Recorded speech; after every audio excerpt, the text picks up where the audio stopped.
Hello,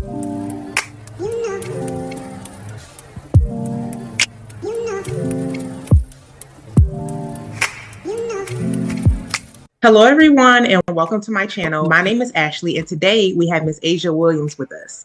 Miss Ashia is a native of Indiana, but currently resides in LA. She's a graduate of Howard University with a major in chemistry and has worked in the financial services and pharmaceutical industry. She is a dog mom to a Cavapoo and the aunt of 15 nieces and nephews. And today we're going to be discussing how trading correlates with your financial goals. Now let's get into this.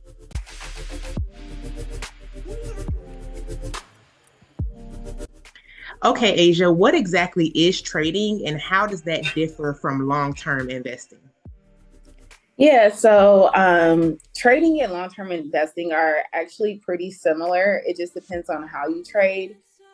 So some traders look at fundamental analysis. Some traders look at technical analysis, like, trend lines, highs and lows, breaking, certain thresholds. So with trading, a lot of people associate it with just like simple day trading. Like, I'm in this trade, I'm out this trade that day, or I'm out that trade in 30 minutes. That's considered like scalping technique. And then you have intraday traders who trade and may hold the trade for the whole day and then release it. And then you also have swing traders who may hold a trade for months to years at a time, which is really similar to long-term investing, which is typically long-term investing is when you hold an asset or a stock for at least 1 year or more. So very similar techniques. It just depends on how long you hold the trade.